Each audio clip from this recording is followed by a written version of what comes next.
Welcome to Perfectly Paranormal, Episode 16.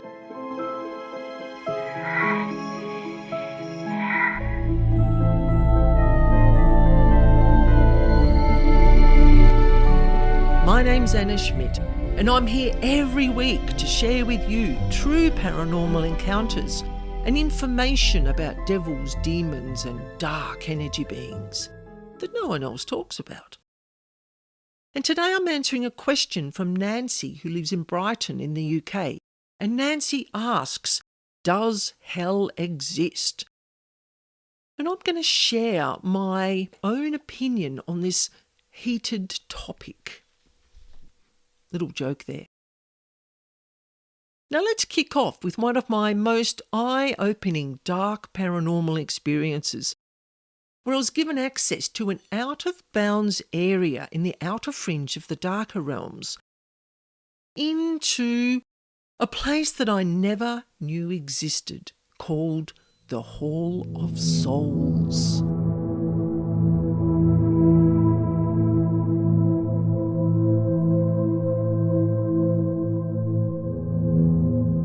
Now, this paranormal work I do never ceases to amaze me. And over many years, I've built up a respectful working relationship with dark energy beings, and they trust me and the way that I do my energy work. Now, I've not been allowed into the darker realm, and really and truly, nor do I need to go there or do I want to go there, because it's not really part of my energy clearing work. But during an energy clearing for a client in 2021, my attention was drawn to look at her soul energy. Now, I was given this image, and the only way to describe this image to you was that I saw a tear in the centre of this ball of glowing golden energy. Now, this energy was located in the client's solar plexus chakra, kind of over her stomach area, if that gives you an idea of where it's located. And I often work with angelic assistants to repair the energy of chakras and meridian lines, which have been damaged by people's negative actions and behaviours and the presence of paranormal beings. So as I'm sitting there at my desk, I shut my eyes and I patiently waited for information on how to repair soul energy, as I've not done this before. In all my years of experience, I've only now experienced this 3 times, and the experience I'm sharing with you today is what I see each time I do a soul repair. So I sat there for around 20 seconds, and suddenly I felt my energy shift into what I can only describe as a sort of dreamy, trance-like state. And I saw in my third eye something that was quite interesting. I was standing at the mouth of a rather large, dark cavern, and I could feel sort of dense, warm air blowing out of this cavern in gusts. And I was a little bit shocked at first. I was like, oh, you want me to go in there? And I'm thinking, I don't know if I'm ready to do something like this. But in the back of my mind, I am seriously always up for an adventure. I am a paranormal addict by nature. It's part of the work I do. And I just knew that I wouldn't be put in harm's way. I needed to be here. I needed to be here for the client. So I very cautiously stepped into this gaping black mouth of this very dark cavern. As I'm standing there trying to focus my eyes on where I was going and what I was going to be experiencing, I felt this looming presence come up behind me, and I'm like, oh no, do I turn around and have a look? And I thought, no, I'm just going to stand here. And for some reason I looked up, And as I'm looking up, looking down at me was a very tall, dark being. Now, this being was black. It had horns. Its eyes were kind of red, but not in a nasty way. Like, I didn't feel like I was being threatened. It was more that this being was there as some sort of guardian, some sort of protector, maybe to keep me safe, maybe to make sure that I didn't get up to any mischief and go to any places that I shouldn't. Because remember, paranormal addict here, I want to know about what's happening and what's going on. Anyway, this very guard-like figure pointed and kind of gave me a slight push in the back. It's like, well, get going. You're wasting my time. And as I slowly started to walk further into this cavern, this energy being followed me very closely and telepathically told me to go to the gate.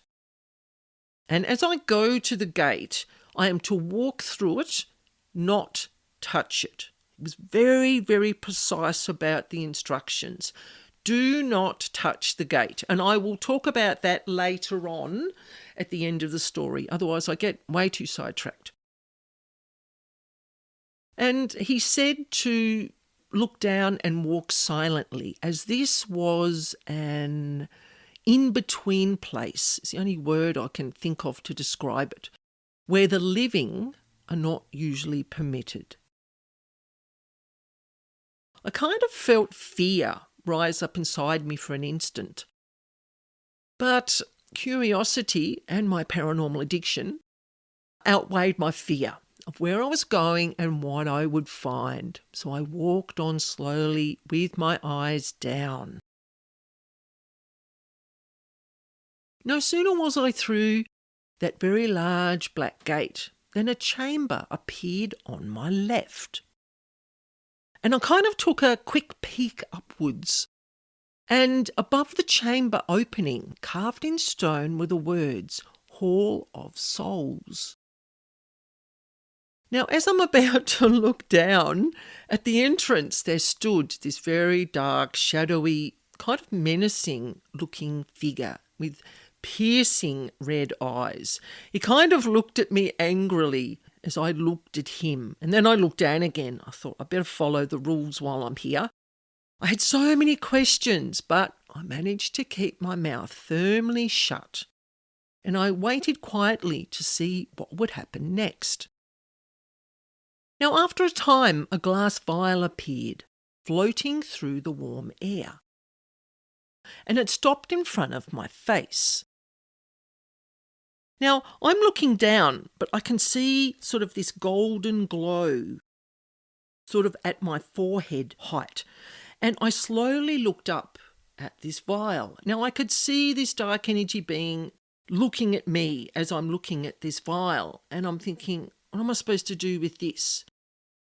And he put his hand out and made the gesture of touching it or grabbing this vial.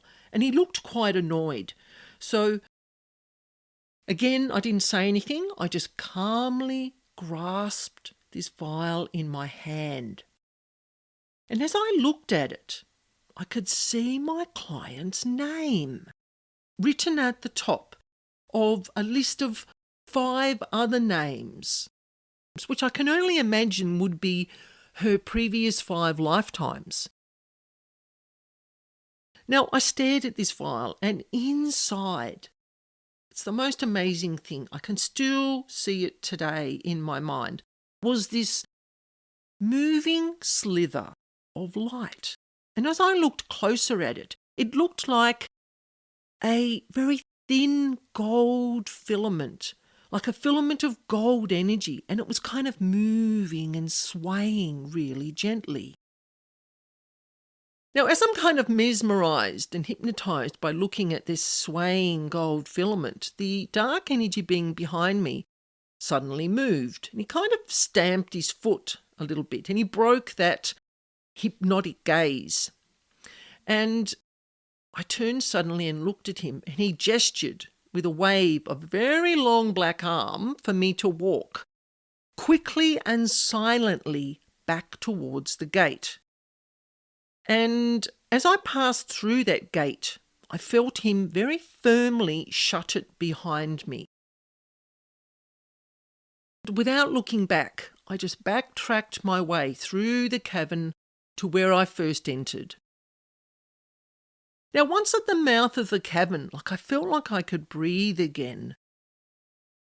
Even though I was travelling in my mind to this place, my physical body had felt the energy of being in that place, and I felt like I could breathe again properly.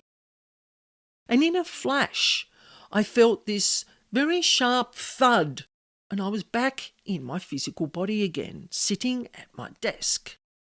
I was sitting there that was some mind trip that I just went on. And I didn't have the vial with me.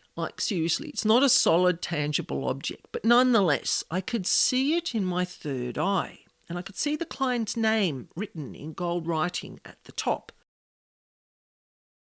And it was now time to reunite this soul fragment with its owner. Now, the archangels allowed me to watch as they repaired and reactivated the client's soul energy.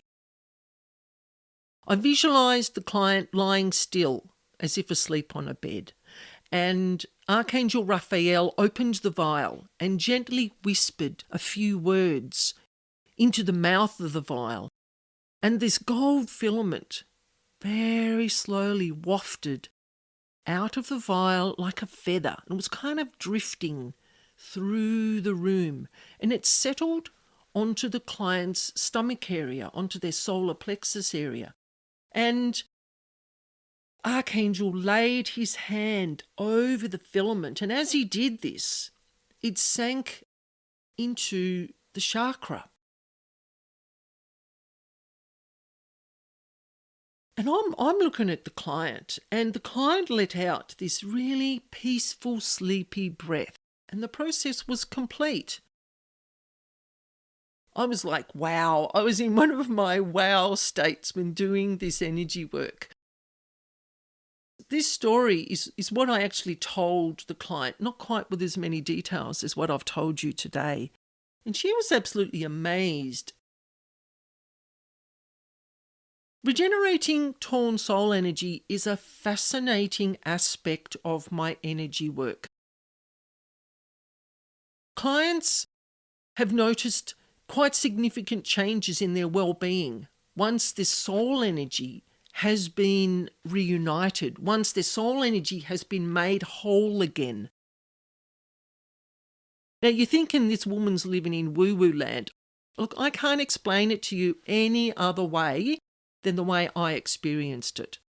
And I know from interacting with this client afterwards, in the years that came after this experience, is that it has contributed to her well-being in such a profound way. She can't quite put her finger on how it has helped, but her energy has improved. She's living more positively. She's more focused on the positive aspects of life, not living in the past, not living in negativity anymore. So it's just amazing. I share my experiences with you as I experience them. This is a post-edit about the Black Gate. I nearly forgot to include some information about this ancient gate from my Hall of Souls experience. So here it is. The dark energy protector that was with me told me that the gate carries a protection system of sorts against energy beings entering under false pretenses. Now, there's a frequency attached to it, and if the frequency is disrupted, this would alert the realm guards, as he called them, to an intruder being present. And there have been incidences where demon hunters attempted to enter the dark realm via the gate, and my dark energy helper didn't want me mistaken for a threat. And the other reason why he said not to touch the gate Still being in human form, the energy of the gate and the surrounding area would affect my energy and my physical body in a very detrimental way. This type of energy work affects me enough as it is, without adding another level of draining, damaging, or altering my personal energy. Now, if you like the contents of this podcast and don't want to miss out on any future episodes, please follow, share with your friends so we can get this message out there about the paranormal world, how these beings interact with us. And if you'd like to leave a review, that would be absolutely wonderful. I would really appreciate it. Now, we're moving into Nancy's question, and we're going to be talking about the darker realm. Nancy wants to know, does hell exist? Now, hell is a rather complex concept with many religious and spiritual beliefs about such a place and why it's there and how souls end up there. But today I'm going to give you my perspective and what knowledge I've learnt through my working with these dark energy beings over many years. Now, other than my experience on the outer fringes of what I call the darker realm, but I can share with you what the dark and demonic beings have shared with me, because I myself have actually asked this question many times and I pester them quite a lot. Now, hell is what I call the devil's headquarters. The legions of dark energy beings of all different rankings reside there as their barracks, if you want to look at it that way. And they're deployed to act on orders from the higher ranking demonic level beings. People's souls simply do not reside there, writhing and suffering and in pain for all of eternity. Now, I believe that people's souls are continuously reincarnated into the earth reality in different forms and genders, lifetime after lifetime, until all the soul lessons have been learnt. So if you want to look at it this way, some people often say that earth is hell. Like living on earth can be quite hell-like. This is how I think of it. We have to keep coming back until we learn what we need to learn. We need to undo the negative behaviours, the negative energetic build-ups that we have within ourselves.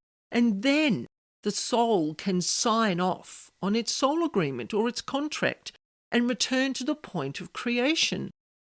Whether you want to look at it as going into mass consciousness or walking through the pearly gates of heaven, whatever you want to call it. You know, and what happens after that? Who knows?